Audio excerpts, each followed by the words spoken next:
pressure drops all the way down to a point where the boiling point and the freezing point merge, your blood will go from boiling to frozen solid in just about an instant. So, and all that time, probably communications is continuing, and people on Earth can hear you take your last scream. So, that's the kind of things that I kind of look into and imagine while I'm writing these books. And it really, really raised my admiration for anybody who goes into space. Tess, if something like that happened, would NASA release the details? Would we ever hear that? No. No, I don't think we would. I really doubt we would.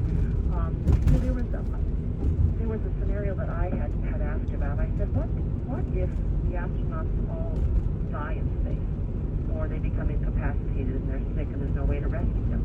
What happens to that shuttle? Can you land the shuttle with the dead body aboard? And their answer was no, we can't.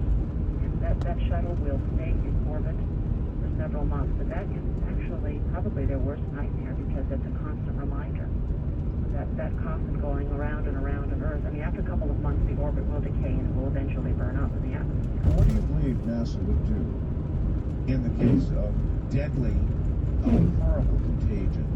Maybe not exactly what you wrote about here, although yours is so plausible, but anything that would have perhaps mutated in space and would be a terrible danger to Earth. Faced with that kind of horrid scenario, what do you imagine we would do? I think that it would be up to the White House in that particular case. I think that NASA would probably not take responsibility for that decision. I'm not sure they should, because the people on board that spacecraft, they're friends. They're friends and family. Yes, of course. Yeah. Has there ever, since we both have already discussed it and we agree, and we wouldn't be told many things. No, I don't think we would. I mean, that's what happens with when you think about other shuttle disasters. They leave out the gory details. Yes. We don't need to know those. Yes, but I wonder if there's already perhaps been a medical event, during for the Russians or for the Americans that we wouldn't know about. Well, there have been not medical events, but emotional events that we don't know about. That's a whole separate fascinating topic. There are really a fascinating interplay psychologically that goes on. Think about it, the kind of people that go into space and then the alpha personality. Very alpha. People who are take charge people. What happens when you get six of them together in one little space? And space travel, it's very stressful. A lot of the flight surgeons I've talked to said their worst concern about long-term space flight to Mars is not really physical effects, although that's the problem. It's the emotional effects. Is somebody going to go bonkers up there? It has happened. There has been a problem, and it happened aboard Mir. One of the cosmonauts who was up there, his mother died while he was up in space.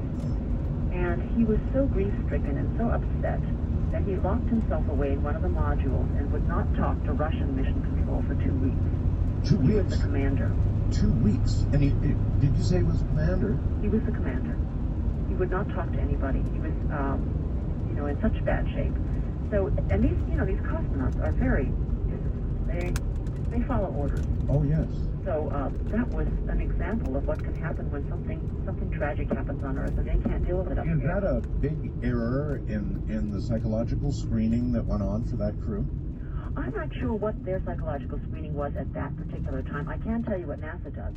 NASA makes it, it's mandatory that at least once a week you have a private medical conference with your physician, your psychologist. The astronauts, while they're in orbit, are given a private hour with their doctor to discuss all the problems they're having.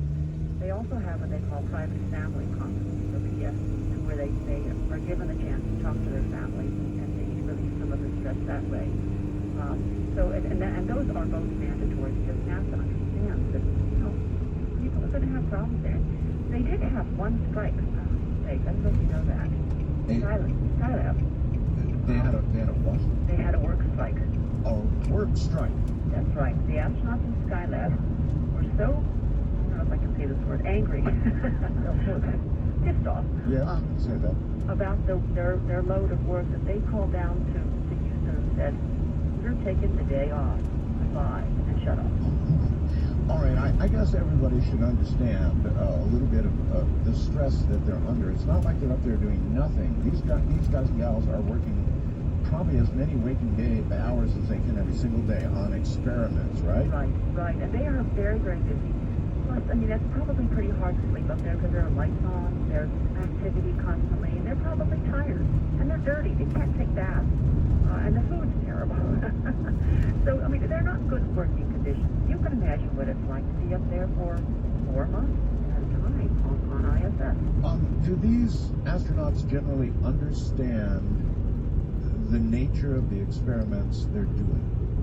Yes, well, you know, you'd be amazed by how many of them are PhDs up there. The mission specialists, a lot of them are doctors, or they're physicists, or they're engineers, so they are very sophisticated people. They're classic overachievers, these people. They're athletes, plus they probably have a couple of degrees. So they do understand what they're doing up there. And they really are burdened to that degree nearly every waking hour. In other words, there are these sponsored experiments, right? University of so-and-so sends up cultures and whatever all else. Exactly. And I know that there have been a couple of cases where the astronauts have said, I'm overwhelmed. I did not know it would take so long to do this particular experiment, and they get way behind in their schedule. I wonder what NASA does when they just get a call saying, look, we're overworked, we're taking the day off, click. Well, in that particular case, they couldn't do anything about it. It was only for a day. It was only for a day of rest. Fascinating. That's history I've never heard. That's absolutely fascinating. Well, those are things you're not going to hear because they're a little embarrassing, but you know, they are human nature. It's exactly what you'd expect.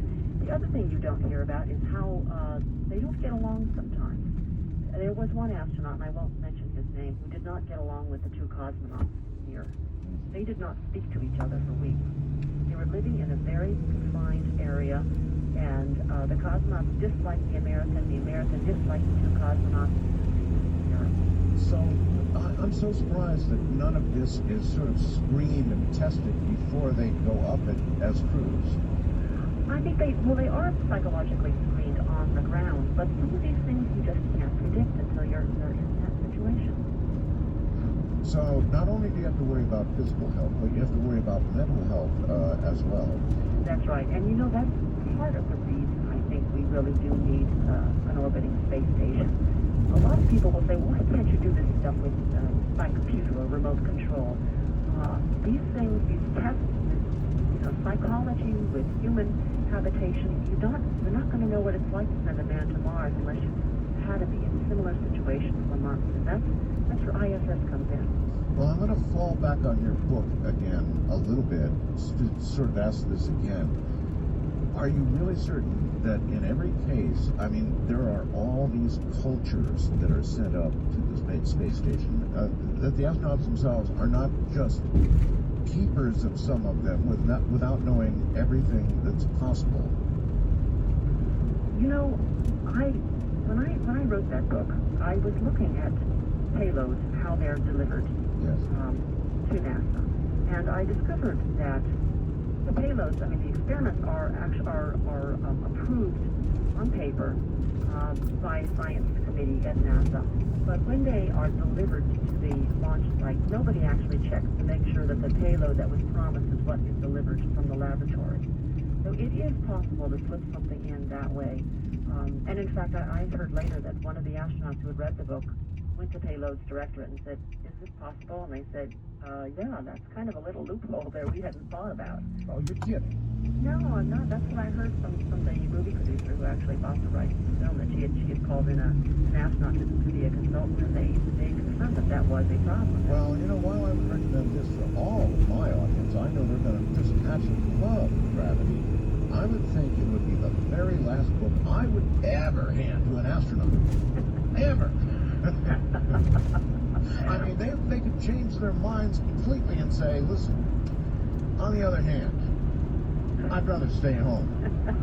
No, you have to understand with the kind of people who are astronauts, a lot of them are pretty darn fearless and amazing people. So I don't think this is going to discourage them. And you know, there are a lot of people who want to be astronauts who don't get into the Corps. A lot of people who work in mission control are probably people who had dreams of being astronauts and didn't qualify. a medical question, how much of a possibility is it that with biological experiments on board with plants and animals and just every sort of biology being experimented with, including petri dish level stuff, that something would happen in microgravity that they would not expect? I mean, isn't it a high probability that there'll be the unexpected? Well, that's why you send organisms up there to see what happens to them. What do they do? Well, yes, I guess I should rephrase that something negative might occur. Well, okay, I will say that on Mir, they had a terrible problem with mold. Mold was actually growing on the windows. I remember.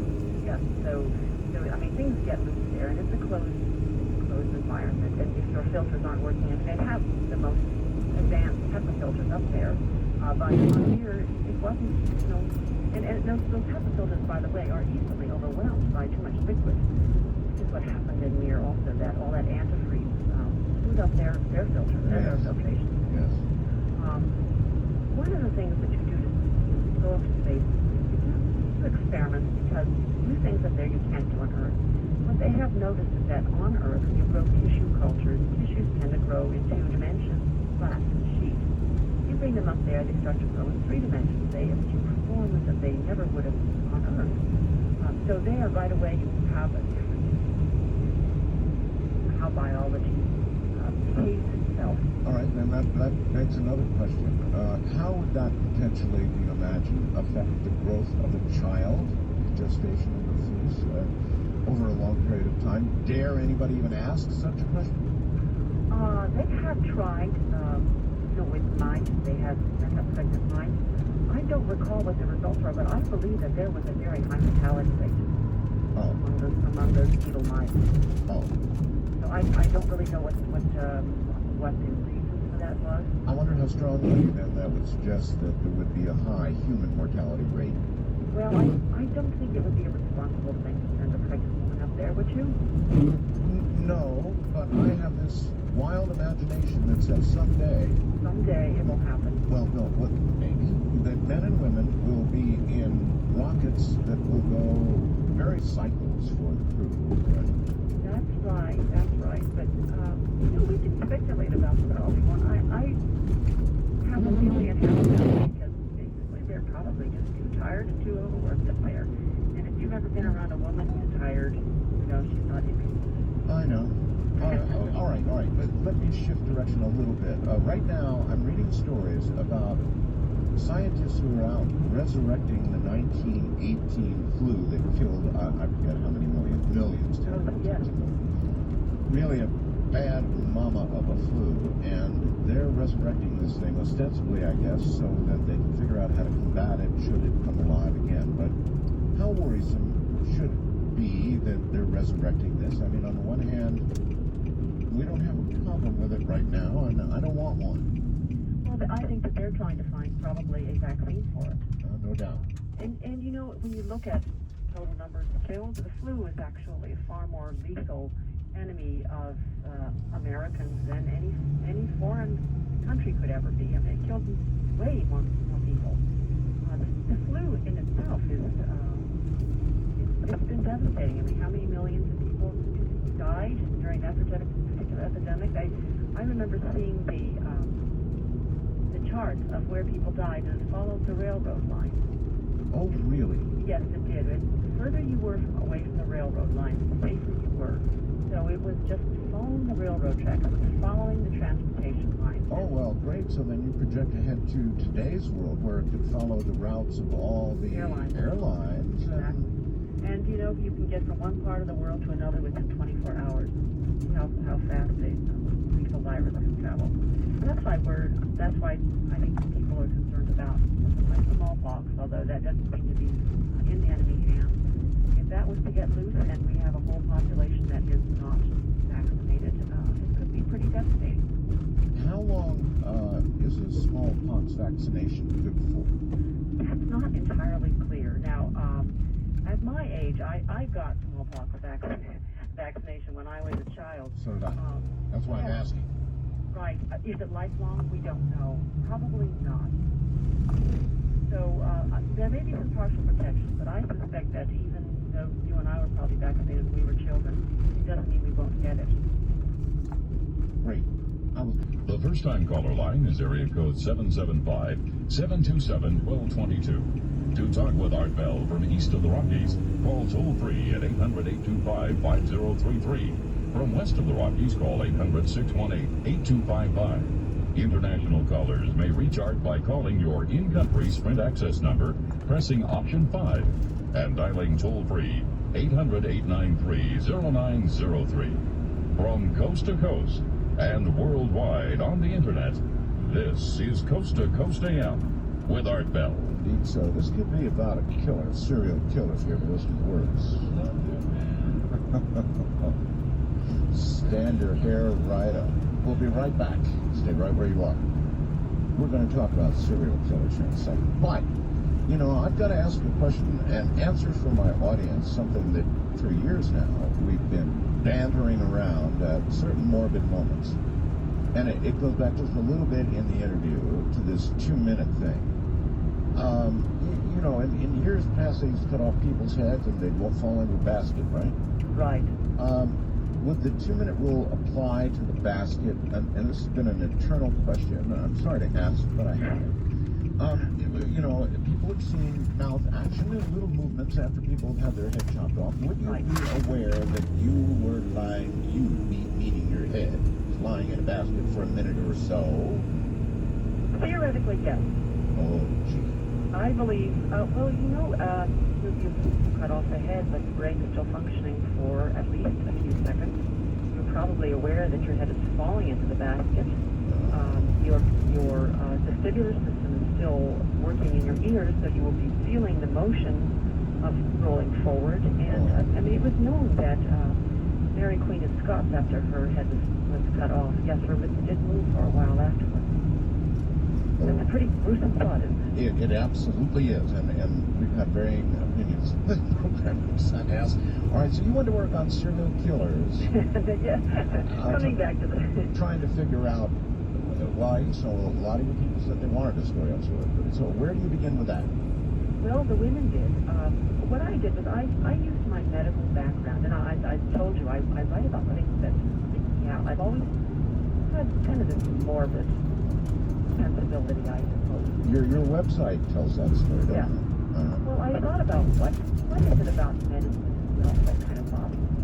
What has always given me like a little chill? And I thought, you know, when I go into as a patient and get my blood drawn in a doctor's office, it sometimes makes me wonder what happens to that tube of blood. Where does it go? It's the most intimate substance you're going to pass over to somebody, and there are a lot of secrets in blood. Somebody could find out whether you smoked a cigarette, whether you've taken medicines, whether you're diabetic, you know, things you may not want to tell people. And, so where does the blood go? well, okay, this is the question. This phlebotomist draws the blood in the doctor's office. It goes probably to a messenger. It goes to some person in the hospital basement. And the fantasy that I was having is, what if this guy down the basement is uncapping the blood and sniffing it, getting sexually turned on by it? Oh my gosh. What if he, you know, to me that's almost like somebody coming up to you in the street corner and stroking your hair. It's that kind of sense of creepiness. Oh. And I thought, what if this really twisted guy is using blood tests to determine who his next victim is? That because something about your blood says, I'm going to go kill you. And of course, because he's in the lab, he has your lab slip, he knows where you live, he knows where you all kinds of information. Of course. So that was the basis for the first serial killer novel, The Virgin, about a man who does the same thing that Jack the Ripper did. He cuts open women and removes their sexual organs, but he does it while they're still alive and awake.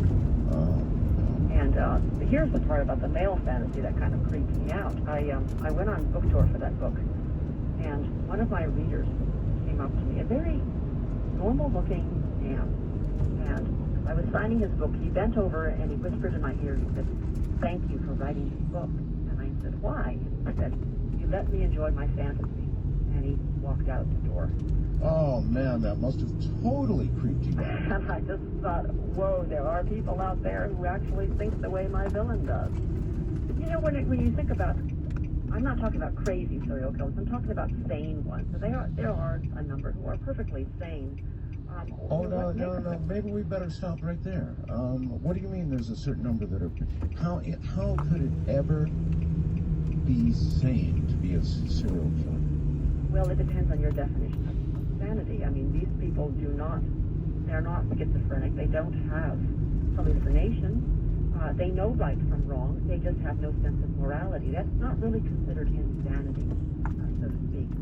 I've come to the conclusion, looking at what happens around the world when there are wars and terrible things happen to societies, and there's a number of people out there killing, that there are walking among us almost a subspecies of human being who they're predators. They're born predators, and they've always been predators, and they look at the rest of us as prey. They walk around a shopping mall and they say, "Oh, there's a zebra and there's a gazelle, and I can get her and I can get her," but they don't do anything about it because they are aware of the consequences. How common do you think that is? Oh, I think it's rare, but I think that they're out there. And the reason I came up with this is that during the fighting in Kosovo, when all that civil war was breaking out, there were a lot of killings. And there was one FBI expert I saw on TV who said, it's not all ethnic slang. He doesn't think that all the stuff that's going on is war related. He thinks that society has broken down to such an extent that the killers have come out to play. That everybody who might have been harboring such a fantasy can come out and do it safely. Oh, what a frightening concept that is alone. It is a frightening concept, but you know what? People are predators. We come from predatory ancestors. Would you suspect there's any greater or lesser degree of that present in, for example, the U.S. population versus, by comparison, fourth world African nation? I don't know if there's any studies on that. I think our society has the capacity, if it were to break down, to become quite savage. Just look at, before civil war. Finishing touches on this package. Nicole Killian reports it will head to a floor vote later this week. That bill includes increased spending for the military and immigration enforcement and cuts to food stamps and Medicaid. Leaders at Toyota U.S. say U.S. tariffs will make vehicles too expensive for many Americans. Toyota North America's COO, Mark Templin, says he believes the solution is trade deals. 25% tariff on all imported vehicles is not sustainable longer term without significant price increases. They plan to continue investing in the U.S. even with the impact of tariffs. Toyota previously said it's seeing a jump in sales as some rush to purchase new cars before price increases take effect. New this morning at 6:23, Atlanta-based Home Depot says sales were below expectations during the first quarter as a result of weakening consumer sentiment and economic challenges.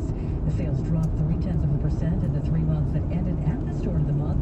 The home improvement giant says many consumers are holding off on larger projects for now, but the company is maintaining its full-year guidance. The mother of Sean Diddy Combs' former girlfriend is expected to take to the stand today as his sex trafficking and racketeering trial continues. So far, it's focused heavily on his alleged abuse of Cassie Ventura. A personal assistant from Sean Combs from 2007 to 2009. He got up there and tearfully explained that he remembers instances of seeing where Cassie Ventura was physically abused. We're going to hear from a lot more witnesses. Tarika Duncan reports the defense has argued that both parties were violent, not just Combs. Combs has denied all allegations. The Menendez brothers will have to wait a little bit longer before they find out if they'll be granted parole. The brothers have been serving a life sentence for murdering their parents in 1989. Their sentence was adjusted last week to 50 years to life in prison, but with the possibility of parole. Parole hearings were set for next month, but they'll now be held at the end of August. About 10,000 Americans are wrongly declared dead every year. That's according to new info from the Social Security Administration. Philadelphia attorney Jim Francis says he's suing the administration on behalf of those impacted. These are all people who are going about their normal lives, and all of a sudden they lose access to all of their benefits, their pension, their medical insurance, and they become financially paralyzed. One Philadelphia woman says her credit card and bank accounts were closed, her health insurance canceled, and her retirement benefits delayed after the administration wrongly declared that she had died. It's 6:25. And thank you for starting your day with us. Coming up at 6:30 here in Atlanta's Morning News, why Gwinnett County Police really stepping up its patrols on busy areas starting this week as we look toward summer. Right now, though, here is WSB Consumer Advisor Clark Howard. The reason Zelle is so much more dangerous even than Venmo or Cash App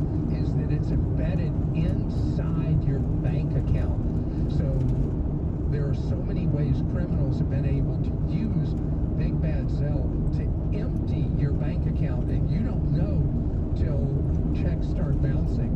It's a mess with the banks shirking their responsibility. They were so terrified of people using non-bank entities like Cash App and Venmo. They rushed this Zelle thing out there without proper guardrails and protections in place. Let me tell you, people in customer no service with banks hate those Zelle calls because they're not given the authority to fix the very problems the banks created with having inferior architecture to protect your money. All right, thank you, Clark. Still to come here in Atlanta's Morning News. What starts out as an apparent domestic situation, how it ends from South Carolina to a car chase and arrest in East Metro Atlanta. 626.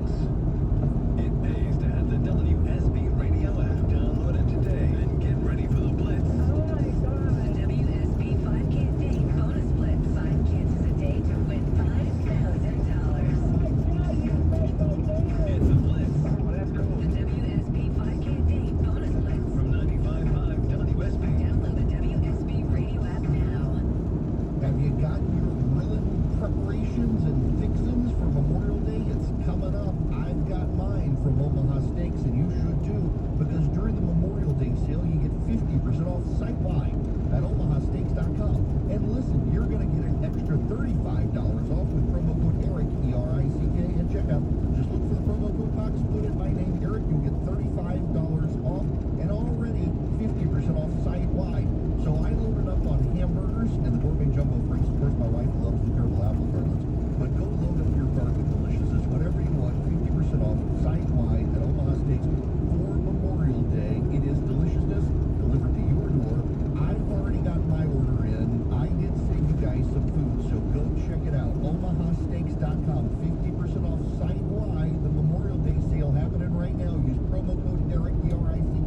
Many rides suddenly slowing in the work zone. DeKalb, Ashley Frasca. We heard DeKalb County authorities rolling to check reports of a crash, and we're working with the DOT to get eyes on it. I-20 westbound just past Panola Road. You're already on the brakes before Lyconia Industrial Boulevard. And now a new crash reported with injuries La Vista at North Druid Hills.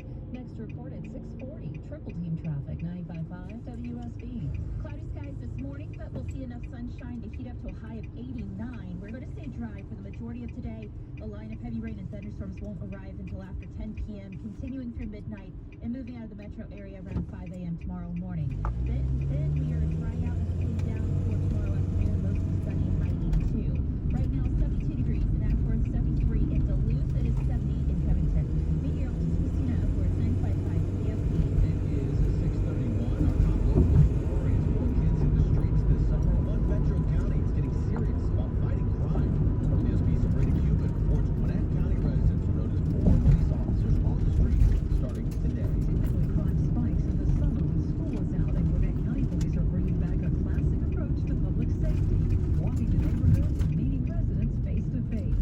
We'll meet with certain neighborhoods to get feedback from the community and walk the neighborhoods and, get the community involved in, being a part of crime prevention. Corporal Ryan Winterweedle says they'll also be in areas where large crowds gather, like the malls and concert venues. Sabrina Cupid, 95.5 WSB. Now, police say they also plan Saturday walks in neighborhoods and plan to release those details ahead of time so residents can join them. It is 6:32. With more news, here's Cheryl Castro and Austin Eller. And new this morning, former Atlanta Mayor Keisha Lance Bottoms makes it official. She's running for governor in 2026. WSB's Jennifer Perry is live with details on the announcement. Cheryl, it's not a complete surprise. She filed paperwork to start the process last month, but Bottoms releases a video this morning touting her experience with her grandmother and taking aim at the Trump administration. Well, my grandmama taught me no matter how hard they swing, you never stay down. You fight back. That's why I'm running for governor. Because Georgia families deserve far better. I kind of lost a little bit of the... Yeah, so this is about we're going to need people in the next election cycle that are running to win, and then we're going to need people who are just running to set up 28 by, just sort of, a bunch of body blows, right? Just to weaken up the opponent. And I just don't believe that she believes she's going to become governor of the state by going all over the state talking to farmers. And that question is asked. So as far as I'm concerned, he was sharp as a tack. Well, why would anybody give you a vote? You were wrong. You were completely wrong, but you actually weren't. Because I don't believe for a second she believes what she told Mark Aram. Let's do this. It's a snake with Toodle Pip. Toodle Pip! There he is. You heard him at the end. There he is, English Nick. Hello. You are here to pip said Toodles. Yeah. So pip away, my friend. Pip away. Okay, this is looping back to a story we covered a few weeks ago from ABC News here. The man who tried to sell the $6.4 million gold toilet stolen from the English country house has been spared jail. Oh, because the judge says that he was tricked into selling this thing, and he made a mistake, but he didn't steal it. So so it was a big, was it a famous person's house? It was Blenheim Palace where Winston Churchill spent some time. But he didn't have a gold toilet. It was more of a prop, really. He didn't have a gold toilet because, with his frame, he could have cracked it. Well, what we still holds its value. It was my finest dough. We survived them in the bathroom. And gold's kind of soft, right? I assume that somebody with a big stature like Winston Churchill would start to bend the toilet. Yeah, I don't think, that toilet was not going to hold up to it was not Churchillian. This man's name is Frederick Doe. He's 37. He's also known as Frederick Sines. Was given a suspended sentence at Oxford Crime Court for his role in helping to sell the 18-carat gold. Why does he have two names? I put him in jail for that. Why does he have two names? I don't know. I think people just start putting people in jail. Now, of course I believe in due process. But like the story where the Pacers fan, the Knicks fans were throwing garbage at him and stuff. It's like, to me, it's like, okay, that's video. Let's do it. Let's find who these people are. Let's get every one of them. And what the hell is wrong with people? Like, why are people so angry? Oh, that guy's wearing the wrong pajamas. Throw trash at him. Yeah. Was it that guy doesn't have a right to gonna come in here and root for his favorite team? That is bizarre. New Yorkers always Talking about Medicare Part C, commonly called Medicare Advantage. We have traditional Medicare, which is only Medicare Parts A and B, but not Part C. Wait. Alan, order it, you stupid asshole. Medicare is a Part C plan? There may be plans available with additional benefits that aren't covered under Medicare Parts A and B. Medicare Part C plans could include dental benefits that help cover routine dental exams and teeth cleanings. We need that. I'm calling. Finally. Your Medicare needs. If you don't have a Medicare...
Canada, but 1970s there was a family, a bloody American family. They, a mom and dad, a son, a daughter, and a son-in-law. They traveled from state to state, robbing convenience stores and kidnapping female clerks and taking them on the road and shooting them and leaving them on the side of the road. They killed almost 2,000 women. For practical reasons, they were robbing stores, but I think that the killing had to do maybe with a certain amount of pleasure and control. And it puts a new spin on family values. Yeah, it sure does. First on Color Line, you're on the air with Dr. Des Garrett. Hello. Yes, hello, Dr. Garrett and Art. I was just wanting to hopefully leave you quickly with this thought because I'm working and enjoying your show here late night and up here in Canada. I actually got introduced to Dr. Garrett when I was part of Garrettson, actually. Garrettson, sorry. Dr. Garrettson was reading with as part of a book list where she was included in sort of a medical thriller list. And I was hoping to get her impression on one of Tom Clancy's books where he actually illustrates the effects of someone using weapons of terror, sort of a viral attack on the U.S. And I was wondering what she would feel about that. They actually used the Ebola virus, the Ebola myalgia strain. And I was wondering just what her thoughts were. And Art, if you wouldn't mind playing my part for any follow-up, I'd be more than interested to hear what you guys have. Alrighty, you betcha. Coming right up. Okay, so yes, we live in an age of terror, and being a doctor and up on this sort of thing, you probably know how big and terrible a threat is biological attack on the U.S. It depends on the organism. Anthrax I'm not too worried about. Ebola would be a pretty serious threat. The trouble is it's very hard to control. Once you let it out there, how are you going to keep your vector from getting sick itself? And the other concern, of course, was smallpox, because if that got out, that was bad. But you know what? Well, you got to remember, we live in a day and age where we're dealing with people who are willing to die to kill us. That's true. But you know what? I would be more concerned about the flu, frankly. I think this probably is going to kill more people than an outbreak of Ebola ever would. I didn't read that particular Tom Clancy novel. But, we worry about all kinds of terrorism. Right now, I'm not so worried about bioterrorism as I am about nuclear terrorism. Really? I think that could kill a lot more people. And as I said before, if we're going to worry about who's going to get killed by biological means, it's going to be the flu. Is it possible for man to put together a killer virus, a very effective killer virus, or do man's efforts pale against what nature could do if she wanted to? Well, man could come up with truly horrifying things. We could make, if we wanted to, we could make this smallpox virus worse than it is. We could bioengineer all kinds of things, but it does take a fairly sophisticated lab, so I don't think the terrorists that we have been facing so far are capable of it. I hope you're right. Wildcard Line, you're on the air with Dr. Garrettson. Hi. Yes, hi, Art. Excellent show tonight. This is Orville calling from Miami, Florida. I listen to you on WINC 610 radio. I have a question for your caller, for your guest. Earlier when you were discussing gravity, you said there was a range safety officer that had the ability to destroy the shuttle if it went over a populated area. And then later in the discussion of gravity, you said that if all the astronauts died before the retro rockets were fired, that the shuttle would probably stay in orbit for several months, being an embarrassment to NASA. Why wouldn't NASA use the range safety officers' explosives to destroy the shuttle in that case? No, I never thought about that. I guess they would have the capability of doing it if they wanted to.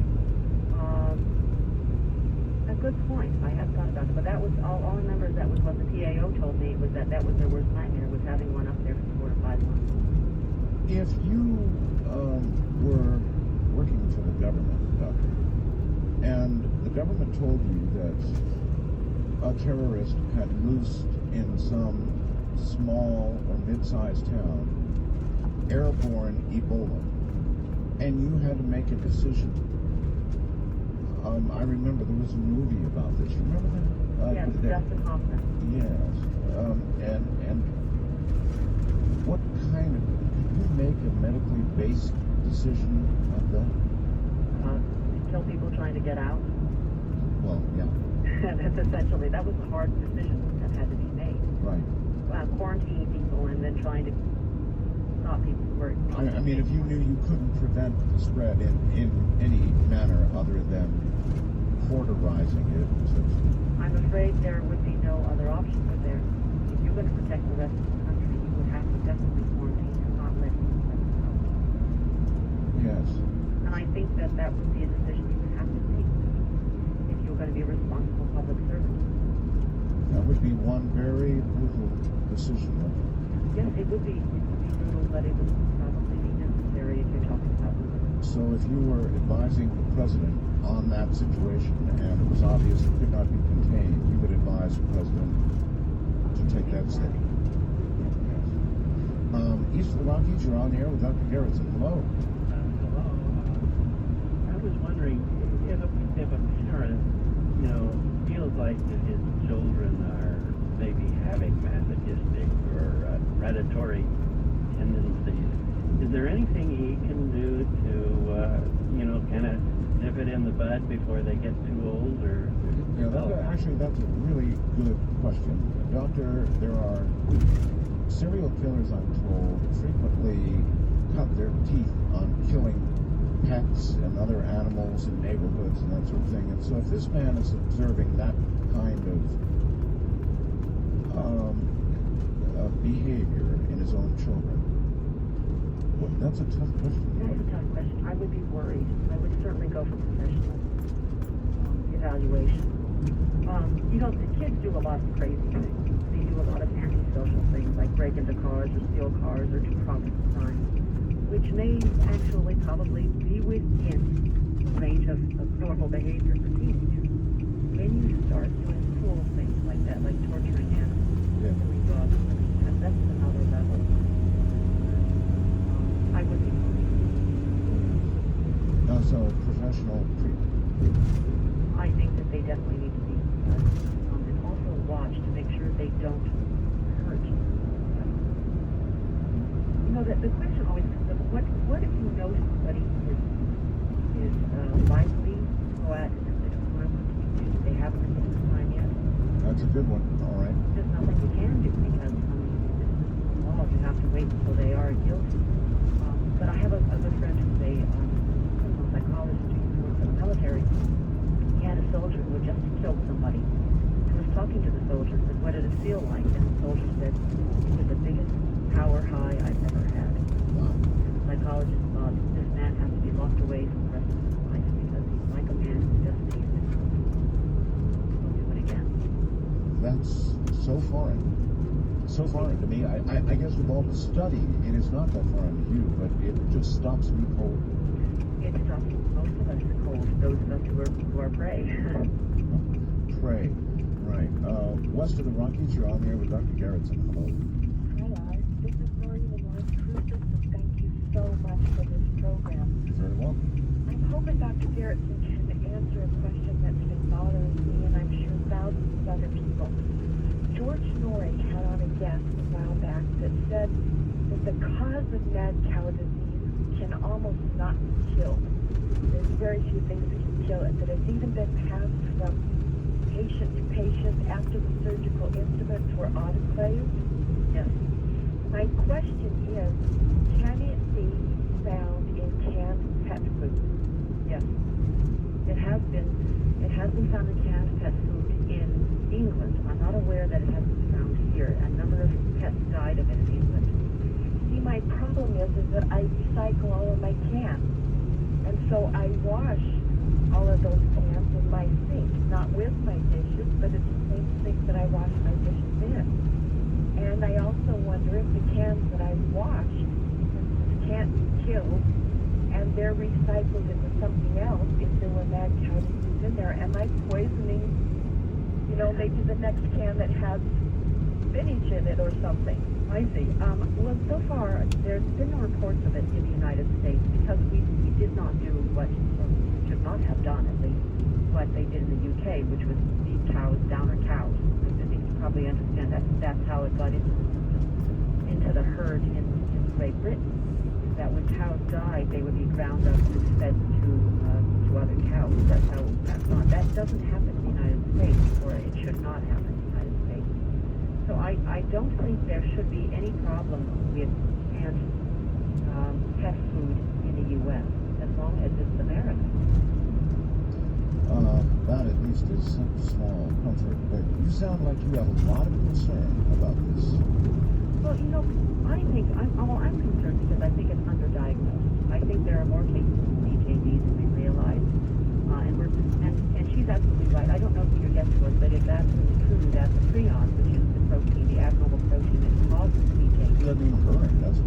No, it's very, very difficult to get rid of it, and it does survive autoclaving. It survives cooking, it survives charring. It's possible you could get it in all kinds of beef products if it got into our herd. For instance, lipstick. Lipstick is made with products.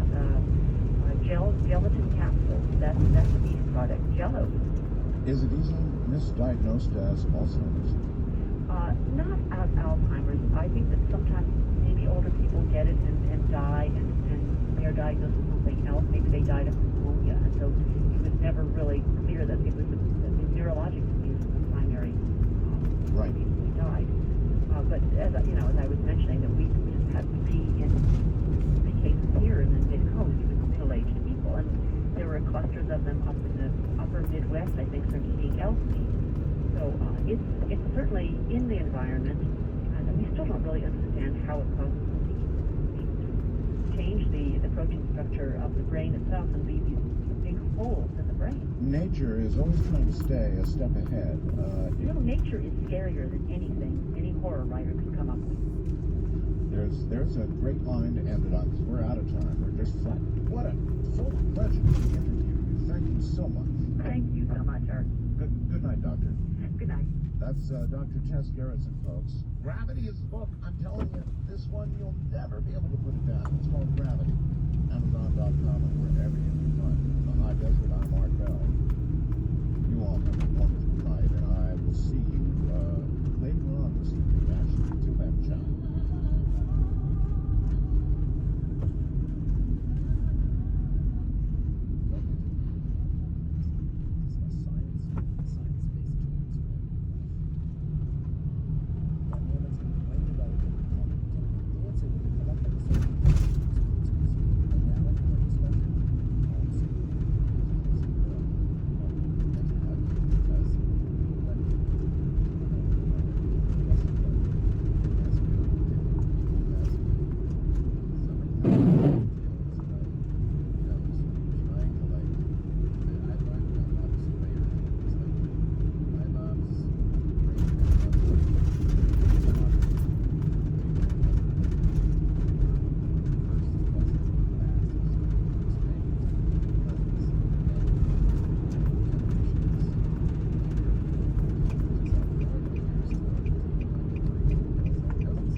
Will not have heard this. It's only moments old. Matt Drudge is reporting that Christopher Reeve is dead.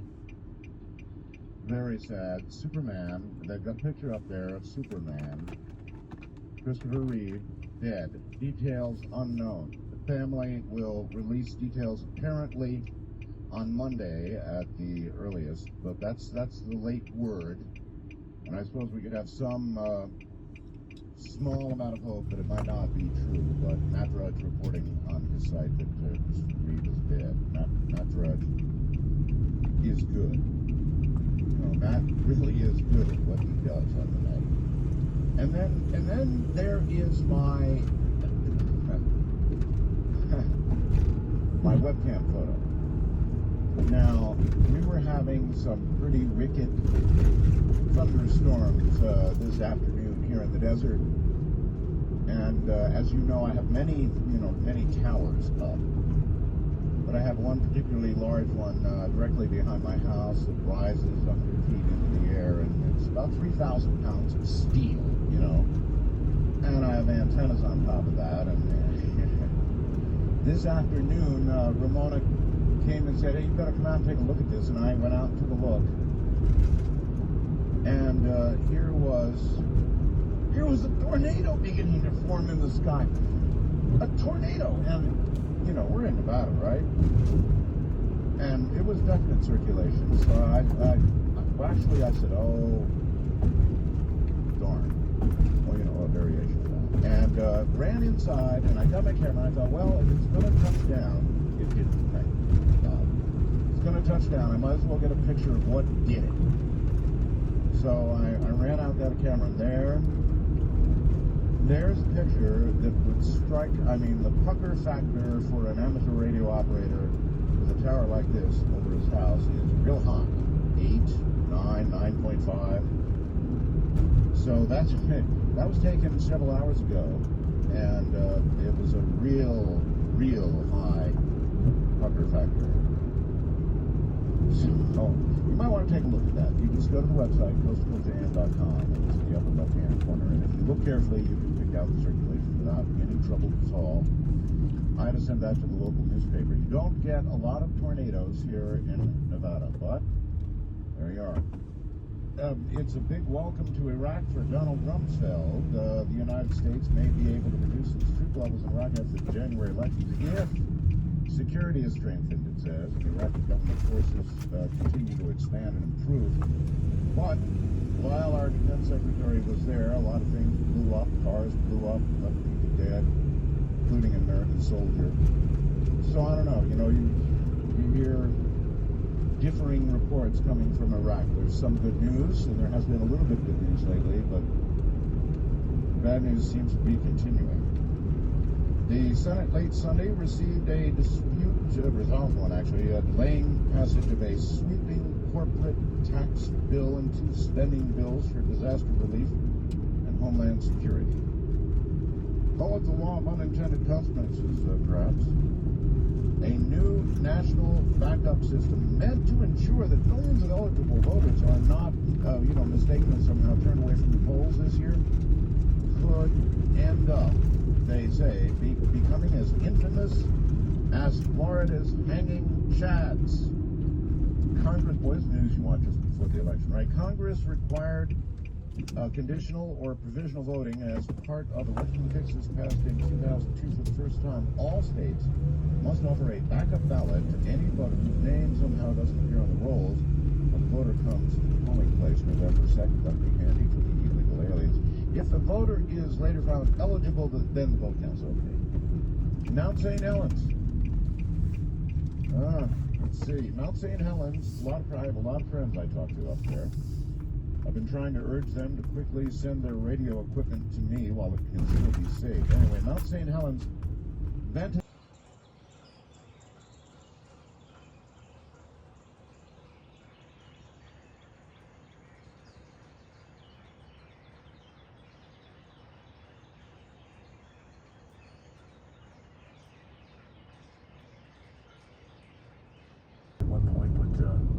Why would that other guy even go up against him when he walked into the courtroom and saw this Perry Mason on the other side? It was like, didn't he win one case? He lost. Right, I'm saying it's the other guy. Was it Hamilton Berger? I don't remember. I believe that was his name, Hamilton Berger. He was up against the same prosecutor every time. And then I guess at some point, I don't know how many years into the show, the writer's like, he's got to lose once. He's up against the same guy. Why wouldn't that prosecutor lose his job? Oh, here he is again. This is going to be a slam dunk. This guy stinks. He doesn't vet his witnesses. Because half of Perry Mason episodes, somewhere toward the end, somebody that was a witness or was sitting in the courtroom just stands up and goes, all right, I did it. I can't live with it anymore. Did you watch the luckiest lawyer of all time? Did you watch the HBO series, Perry Mason? It was like the original one where he was a dapper kind of guy in the 30s. Was it like noir? Yeah. Yeah. I think I saw a little bit of it. And then I like the South African thing. I don't have the bandwidth. There's too many shows, too many things going on. So Trump, spend the next 7 days trying to make me care. You're not going to. I care about $36 trillion in debt. I care about the fact that your big, beautiful bill, maybe it'll be great in the end, but right now it's being scored as adding $4 more trillion. That's basically 40 because we're already at 36.2 right now. That's what I care about. So keep going, Trump. Keep talking about the things on the other side of the world that all those rallies you told us that Biden was spending too much time thinking about the rest of the world. All right, that's great. It's fine, it's fine. And to everybody, oh, come on now, that man's a saint. Don't you say nothing. Are you kidding me? 5 years ago, you were talking, oh, this thing in South Africa, America's got it. No, you just love him and wherever the hell he leads. And then if you hate Trump, he could say, I mean, he said this once, he could cure cancer. And if you hate Trump, you go, I ain't taking that. So that's the world we live in. Do you think that the reason why he showed that video in the Oval Office was to humiliate that president? Yeah. I thought it was more of a negotiating tactic. Like maybe South Africa would be more likely to give a better deal to the U.S. knowing that they're grilling them about this issue. I'm not saying I agree with the tactic. Deal making in front of cameras is not, unless this is new, and through all the history of humanity, this is the first time it's ever going to work. I'm going to go with history. Good deals are made behind the scenes because people do have to be kind of humiliated, and you do have to give up stuff. You don't want to do that when you're the leader of a country in front of the world in the most famous office on the planet. It just doesn't make sense. He has this thing. He feels good. He came in here and I showed him. That's great. How did it make the debt go down? How did it address the deficit? You know, I can disagree or agree with the border policies, but I can't say it's not about this country. This ridiculous thing where somebody gets in his ear and makes an argument, all of a sudden he's just like gung-ho. He doesn't know any more about the history of South Africa than I do, probably. But he's got Elon Musk, and he's telling you, we can make a lot more money there if we could just get the violence down and blah, blah, blah, and money. And by the way, did I mention money and money and money and money? And we can do more money. You know how much money I have? I can get more money. If we can get the violence down there, we can get more money. We can get good deals. Also, if we brought our deficit down, we could have a better economy. I don't know. I'm not an economist, but I think if we got our deficit down and our debt down, I think that would help. Oh, wait a minute. That wouldn't help the average South African citizen, and I have to recognize that that's what this presidency is about, apparently. He did take the moment not only to bash the South Africans, but he also bashed the press as well, too. He bashes Canada, for Christ's sake. What do you expect? So after this video has been shown, he's sitting with the president of South Africa. The reporter for NBC is CNN, and the pool reporter for All TV News asks this question from Canada announced they would be accepting Tory jets to be used as Air Force One. What are you talking about?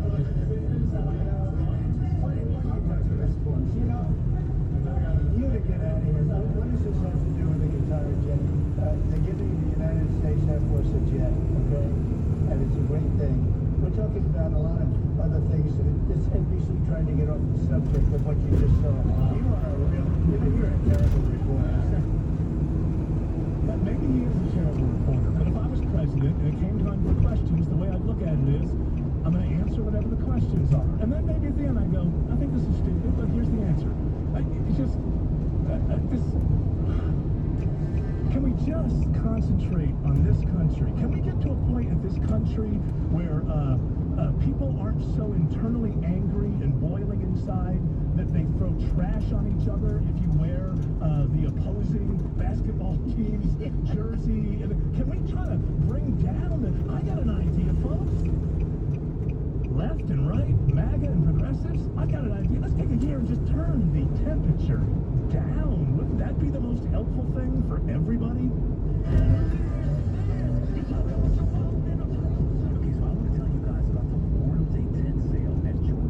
Pressing option 5 and dialing toll-free 800-893-0903. From coast to coast and worldwide on the internet, this is Coast to Coast AM with Art Bell. Sadly, at this hour, USA Radio Network seemingly confirming Christopher Reeve's death. Something about a heart attack. Details to follow. In a moment, Zeph Daniel will be here at a very early age. Zev Daniel became a failed victim of satanic ritual abuse and mind control. Later, he became involved in writing for film and television in the horror field. I wonder if that's unnatural. He claims these were attempts to find out what happened, who he was, what went wrong. It took 25 years for the total defeat of the old Zeph, the death of that fragment of tortured humanity, and his resurrection in the spirit of God. Zeph is controversial because he is critical of organized religion. As for the human soul, which is what this farm called Earth is all about, he says it is a commodity bought and sold in an intergalactic market like oil. I hope our stock is rising. The spirit of a person can be scalped and held in various high-tech devices, their boxes, and those are sold. All that tunnel of white light mythology and NDE experiences is simply high-tech scalping, says he, and is done from a base on the moon. Oh, that sounds familiar, doesn't it? A crystal city, he says. He says, all this I have seen and experienced, and it is all literally true. Now, no matter how strange it may sound, that's what Zeph says, and that's what we're going to explore. No small matter coming up. I think what really saddens me about the death of Christopher Reeve is, you know, for other men in his circumstance, maybe it'd be all right, because it'd be such a relief from the very low quality of life that I'm sure was needed. But what makes it so sad, in the case of Christopher Reeve, is he had such a lust for life. You know, he really wanted to be around for that big miracle cure that actually a lot of people have been talking about lately, stem cell research, right? And he just so wanted to hang on that makes it particularly sad. A lot of people in his position with him some time ago have given up and would not have lasted as long as he did. But he had such a zest for life, so I don't know, that makes it fun. All right, here comes Zev Daniel. And in all the years that I've been reading these intros that are written up for people that have been guests on the show, this one contains this is some wild stuff.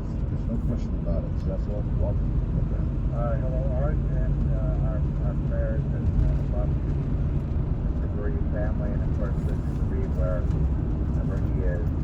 God bless. He's in a good place. Yes. You know that much. I can tell you this, though, that intro sounded pretty wild. Well, yeah, I thought so too. Yeah, and except for dabbling in the horror genre, which I suppose is a way to try to get a handle on some of the things that I had seen in my life. Actually, I was not really true that I was a failed victim of mind control. Well, who wrote this? I think this was from a couple of years ago. And was it true then? Well, yes, it's true. It's just the way it's all put together. It's just a lot of. All right. Well, I know George has interviewed you. I have not yet. So let's begin at the beginning. I mean, satanic ritual abuse. I need to know something about that anyway. Well, it's basically like this. There is Satanism on the planet, obviously. And what is the goal of Satanism? And Satanists, what do they want? Well, usually power.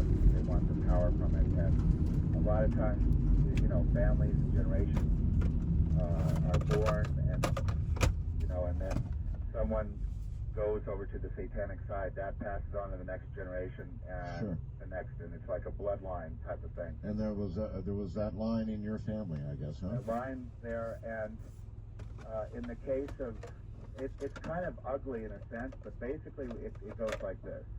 The idea is to break a person down, even as a child, and to get the soul to dislodge from the vessel, that is, to dissociate, and to then be indwelt with a powerful a demon as can be as possible, so that person then grows up with the ability, with lots of power and the ability to, wield power within the satanic system, let's say. Zeph, I interviewed a young lady on my program once who was a Satanist, and she told me that her one big goal was to make absolutely certain that her very young son went straight to hell with her. Actually, most of the ones that I know, and I do know, and I have to say this, I've got beyond the idea of hating people that hurt me and all that, and I'm looking at it as a condition of the spiritual battle. And I've never met anyone Satanists who actually believed they were going to hell. They somehow believed they were going to rise above it. They were going to make a change at some point in their life, that God would eventually forgive them. They don't believe that. And most of the ones I know are avid churchgoers. They go to Bible studies. Most of the Satanists, that I knew growing up, the friends of mine that I had are very active in the church, and they're very active in the community. Well, that sounds illogical. No.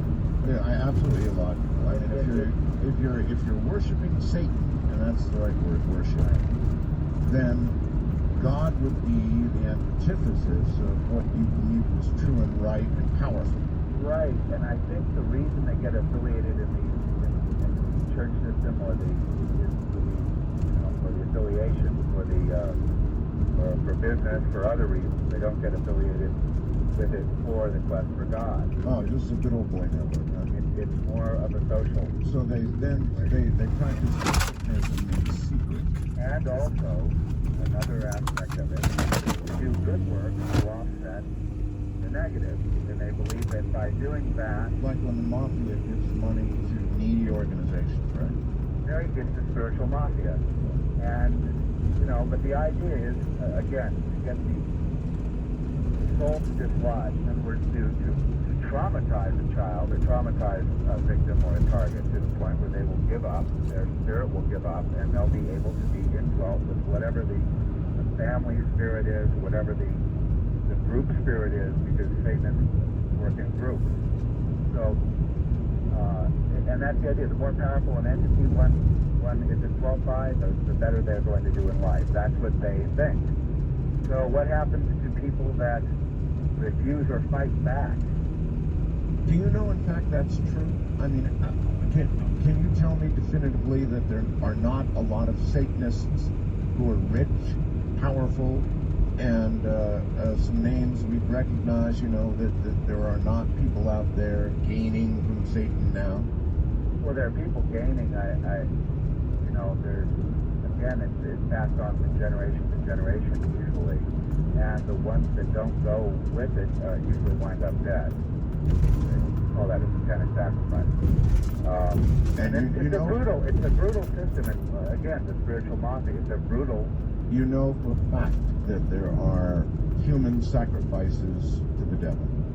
Yes, unfortunately. And, how do you have this knowledge? I mean, I don't want you to say anything to get you into any trouble or anybody. I've been in trouble in terms of, actually, one person whose works as an assassin told me, as long as you keep talking and writing and publishing, you probably will be all right. But if you go silent, you'll be whacked. You'll be whacked. Yeah. So in other words, to whack you right now would bring too much attention on the dark side. Well, it would be. Well, then everything Zeph said was right. That is like the mafia, huh? Well, for me, it was like this. My life was in danger when my programming, and I will go into that in a second about what was my programming, what is mind control, how that's part of it. You know people that are spiritual and physical assassins that kill. I mean, I want to understand your level of involvement. Have you seen this with your own eyes? Have you seen it done? Well, in the work I've done in ministry, I've obviously been there with confession. Was killed, was assassinated a lot of people.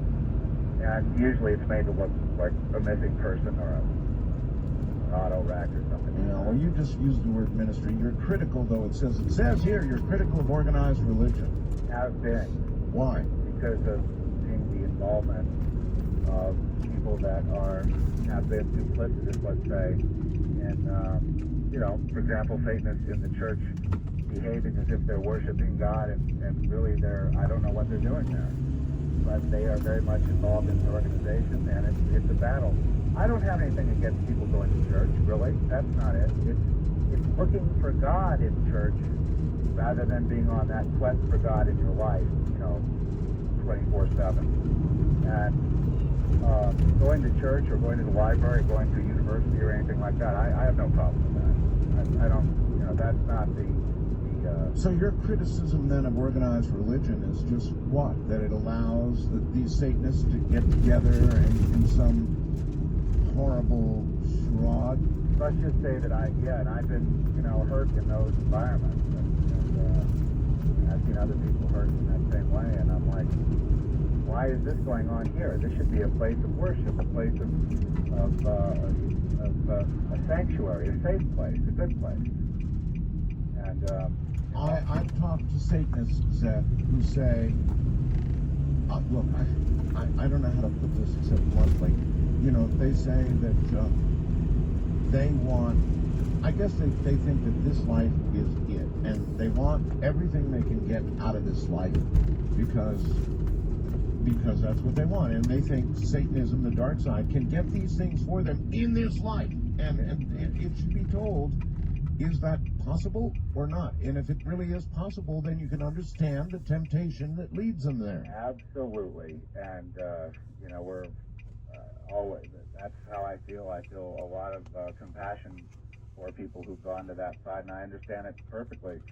At the same time, a lot of people, once they're in and they want to get out, they're afraid. I remember praying with one young man that and he was afraid to pray because they would hear him. And I said, how can they hear you? It's just you and me praying. You get free of this bondage. And to walk out of that Satanism and just accept God and go that straight and narrow and just stay on that path. Why so afraid? Right. Well, we're a very short-term kind of society, Zeph. We want instant gratification. Yeah. Instant results and nice cars, nice homes, lots of nice things, and maybe people have come to believe that, and maybe there is an example that Satan can provide that. Of course, it's pay later, right? On the pay later plan, but still. Pay later, pay with soul, but the thing is, for everyone that has all those things, there are many who are poor and are wanting, they're waiting, and they're doing favors for the group, for the coven, for however they're affiliated with faith. Yes. And they do, they do what they're told to do, and they enslave themselves to that, hoping that one day their ship's going to come in. After all, they're giving everything up in order to get the world. Mm-hmm. And so, but how come it hasn't come in? How come their ship hasn't come in? How come they're not rich? Well, I guess what I asked you a little while ago is, how do you know there aren't a bunch of rich, well-to-do Satanists? Well, there are. And, well, there you are. And that's the temptation. It's the temptation. It's the lust for this life, but beyond that, it's in a way ignorance, because most of the people that I know that are there, they yearn to be out of it, but they don't know how to get out of it. Well, and so there is the battle, and that's where that spiritual battle comes in, and it's every individual's battle. Well, I'll tell you, the Satanists I've talked to, and I've talked to a few, Zeph, they didn't want out at all. In fact, they were laughing at religion, laughing at God, laughing at that whole trip. No, Zeph, I didn't get that feeling at all. That they, I guess everybody... I know those too. It's the same type of people you're talking about.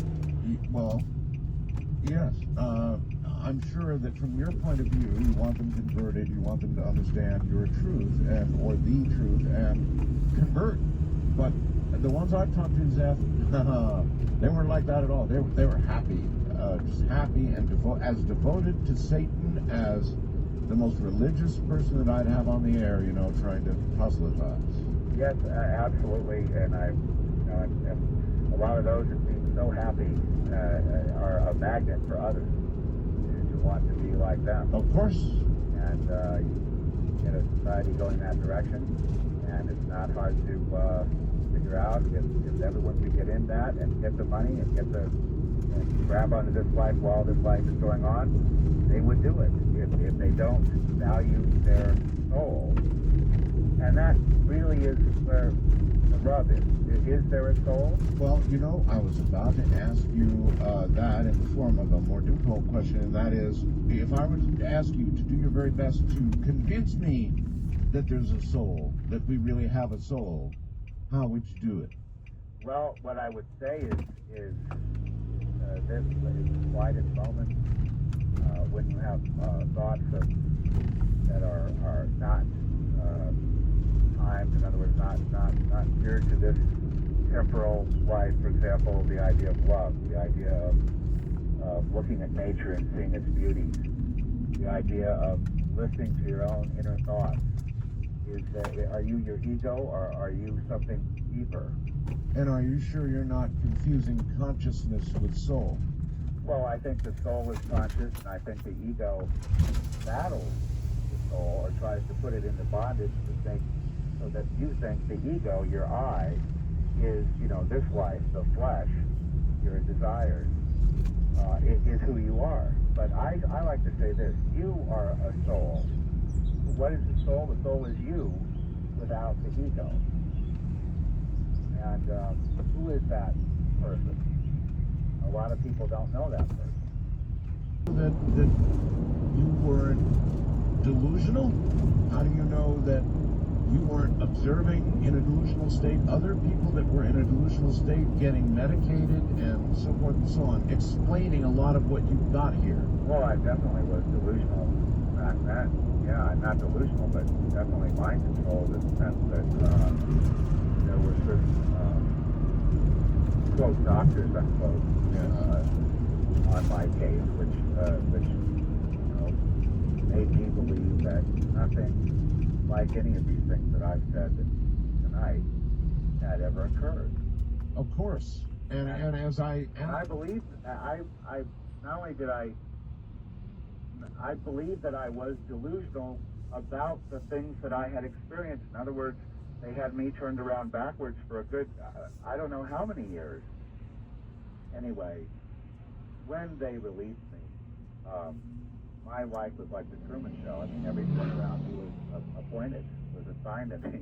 And then what they used me for, why they didn't just kill me, is they used me for things like, for spiritual things. And for, sometimes they would have me write down, you know, like an equation or ideas, things like that. And they would just take whatever I'd written and take it away.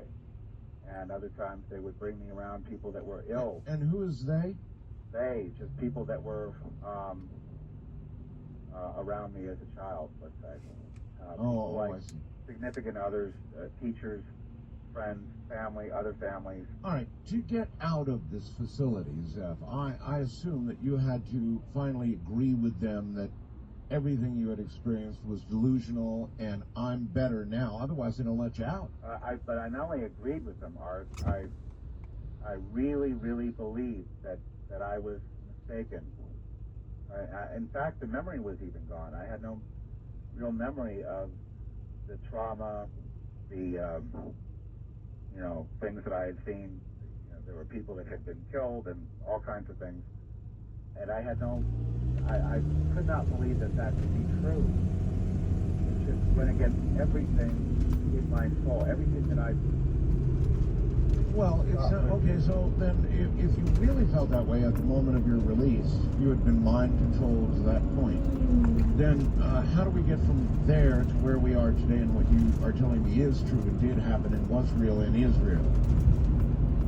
Well, later on in my life, programming obviously fell apart. And at that time, there were a bunch of people that were coming around, again assigned to me to put the programming back. And they don't really care much if you go to the you feel suicidal or go to the doctor or you need medication. But they don't mind that. What they mind is that the truth would come out and that you would be conscious of the system around you, the society, the people around you, and what they were all about. And as I said, I think they use people like us, those who have, I guess, are not them. They use us for certain spiritual things. The only reason I can't think of another reason I'd be alive right now. Well, you sound reasonable. You're saying fantastic things, but you do sound pretty reasonable, and not in a delusional state right now. No, no. For sure. I don't think so. Well, what happened is I had, I guess what you call, 50 years ago, like a total breakdown of everything flooded back, all the memories flooded back. I suddenly looked around and I saw people, and I understood that they were assigned to me, and I understood the whole thing was so bizarre. And I cried out to God then. That's how that began. And I just said, look, I know they want me to kill myself, and I know they're going to kill me, and I'm beyond even caring anymore. But God, if you're there, if you're, real, would you help me? And he did. I felt this presence within me, speaking to me, talking to me, and saying that I am your father. I'll never leave you nor forsake you, and you have been hurt. And he began to fill in all the blanks, and I discussed the information with people that were in the know, and it was all true. Zeph, how old are you now? I'm 50. And when did all of this dark period in your life end? How many years ago now? Well, it would be in the year 2000 when in 1990 it broke, and then I was kind of put back together, and then in 2000 it finally completely collapsed. The idea that the world was the way I thought it was, and that the society I was born into is the way I thought it was, and the people around me were the way I thought they were, and they weren't assigned to it. Later I find out, I'm like, everyone around me is assigned to me, and I'm like, what is this? Well, that wasn't very long ago, so you've only been out of this period of darkness for a relatively short time, right? Very short time. All right, Zeph. Listen, hold on. We're right here at the top of the hour, so...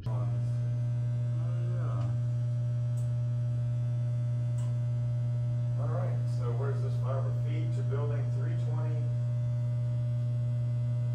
through building 360, or? And by the way, Zeph is married too, right, Zeph? Yes. And your wife sounded quite nice. She called earlier to confirm the telephone connection, and I thought she sounded quite nice. What does she think about all this, Zeph?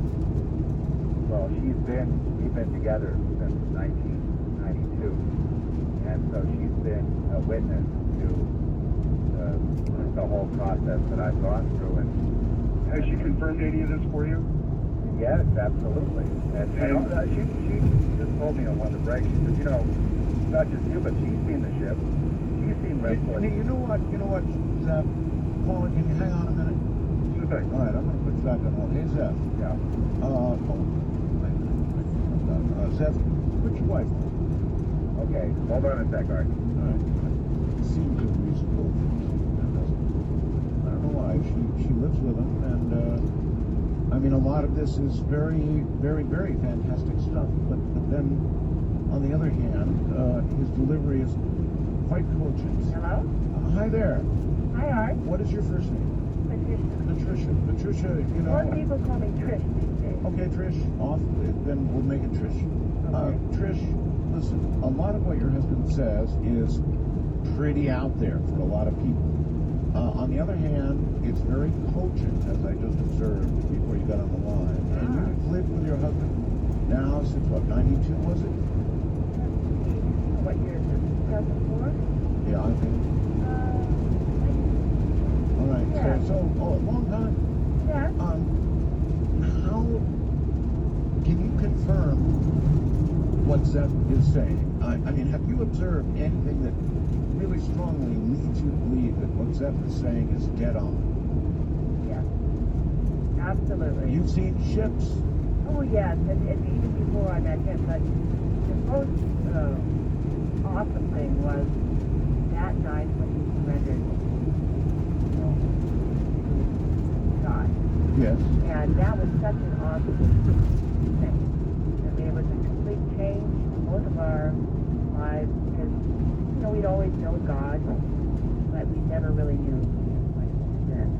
And he's the one that, filled in the blanks and, taught us. I wanted to say that during the time when a lot of programming was unraveling towards that, when we started to come out of denial and start to heal, you were a great input right there because a lot of the stuff, the weird stuff that had gone on in our lives, such as, quote-unquote aliens or whatever, demonic, this and that, You've seen was being talked about on your show. Have you seen these aliens? I have seen some weird stuff. All right, I'm going to come back to you for a minute when we get back from the break, so you hold on to the phone and let Zeph relax for a few minutes, all right? Okay. All right, good. Zeph and his wife are my guests at the moment. I'm Art Bell. This is Coast to Coast AM.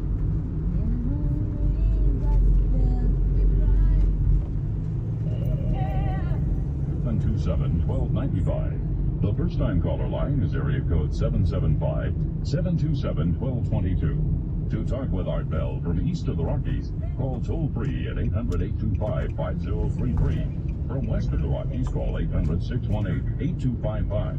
International callers may reach Art by calling your in-country Sprint access number, pressing option 5, and dialing toll-free 800-893-0903.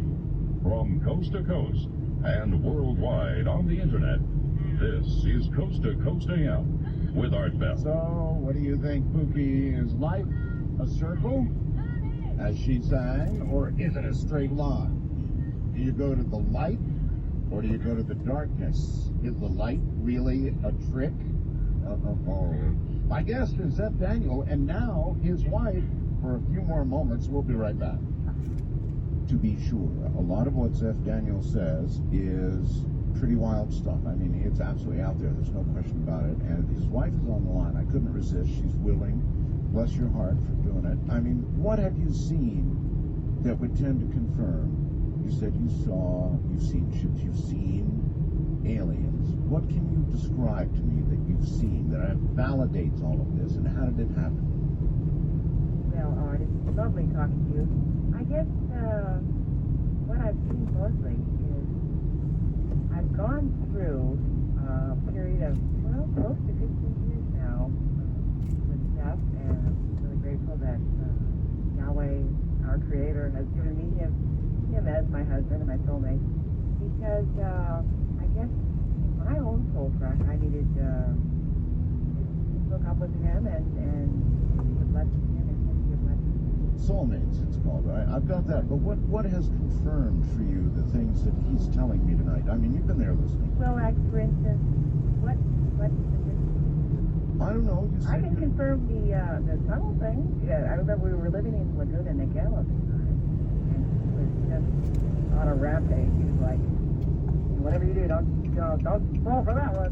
And then shortly after that, the John Lear. You're talking about the light in the darkness? Yeah, like going into the tunnel. Yep.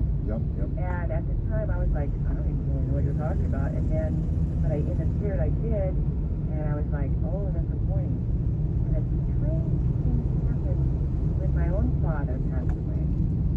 My last conversation with him on the phone. I was living in Malibu, California. We were at the time, and in Alaska, right? Yes. Dying, and he says. I'm like, upset because I'm not there to help. I feel like I should be doing something, and I can't get away because we're in the middle of this film thing. And he says, it's okay, honey. Everything's all right. But don't trust the aliens. This is my dad, like, Mr. Straight. And I'm like, Okay, Dad, I know. I never have trusted them. And my first sighting of a weird flying saucer type thing, I guess was when I was 14 in Alaska. That happened. I've seen other things. I've seen interdimensional beings. I've seen winged demons. I've seen all kinds of weird stuff.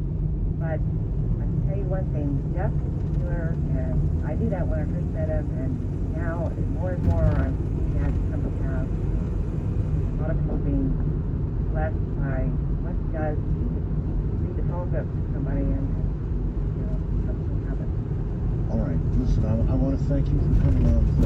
Well, it's great to talk to you, Art. Good to talk to you. And go ahead and hand it back to your husband. Okay. And thank you for coming on. So, thank you, and God bless you.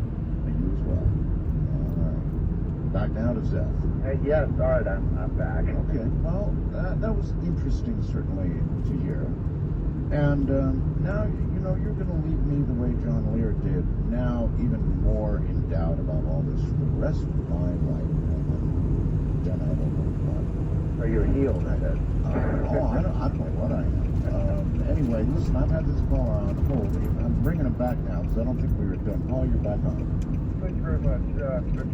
Thanks for bringing me back on, guys. The point I'm trying to get to, and the question that I have specifically, most of the visions and the dreams that I have because these all come to me just in dream state, just sitting in that great deep sleep, or usually coming right out. Why am I getting a lot of these lately? Specifically related to brothers, sisters. The last one I had in particular was I saw a specific site situation inside a vehicle which was having an affair. Why am I seeing these sorts of things, and why do they come to me? What is this curse or is this gift? And all of these dreams are true, in other words, manifest themselves in real life, right? They're materializing, exactly. That's been a troubling last one you had. Zeph, all right, well, you said there would be a lot of dreams beginning, right?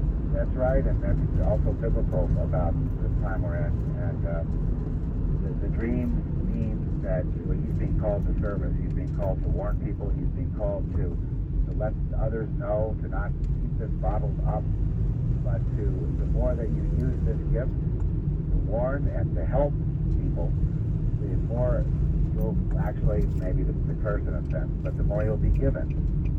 So, all right, I have a friend, a very close friend of mine, Zeph, a fellow named Daniel Brinkley, and he was struck by lightning.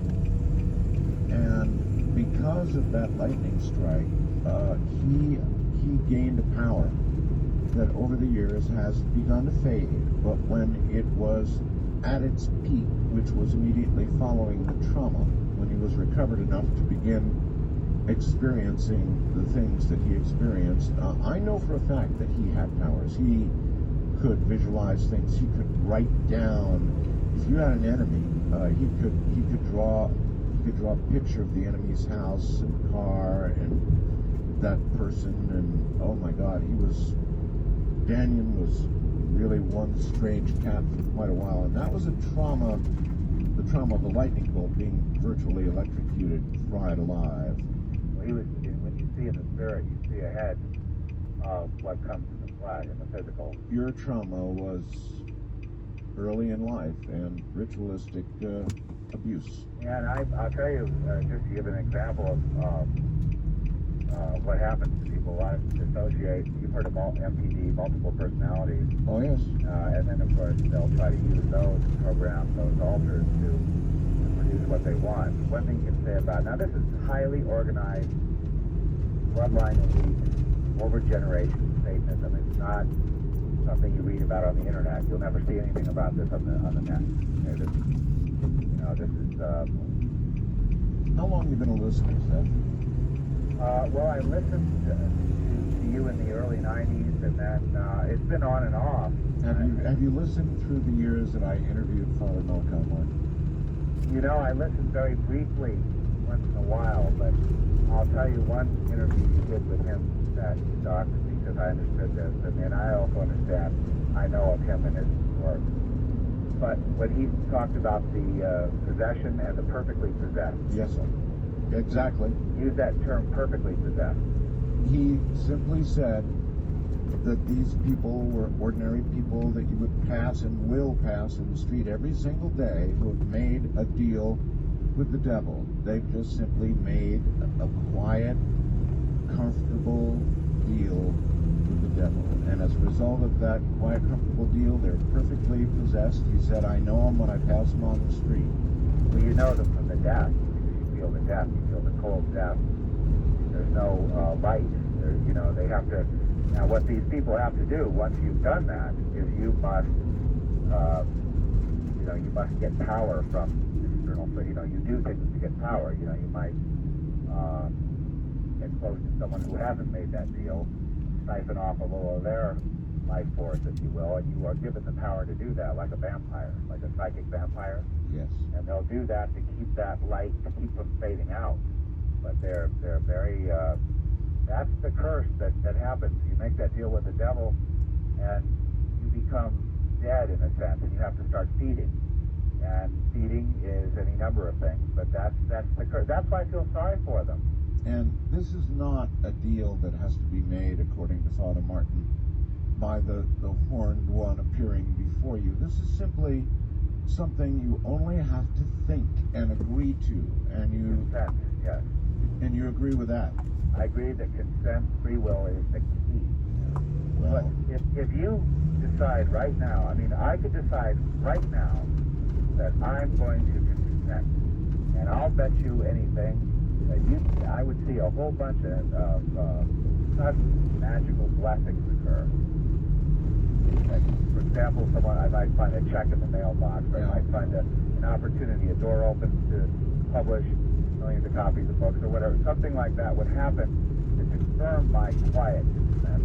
And then I would go open that door, and I'd go through that door, and I'd go down that path, and I'd meet other people, and pretty soon, and all of a sudden, and down the road a little ways, and I'm really in it then, you see, because once I'm down that far, and I've taken the money, and I've taken the deal, and I've taken the stuff. Now let's say something I'd say, oh gosh, I made a mistake. Too late. How am I going to get out of it? I guess I could pay with my life. I could say, let them kill me, and that would be my penance for what I did. But I don't know. All right. Look, back to the lines. Wildcard line, you're on the air with Zeph Daniel. Hello. Yeah, thank you so much for all the validation, and I want to praise you for being brave enough to come on and speak of such things. Praise the Lord, sir.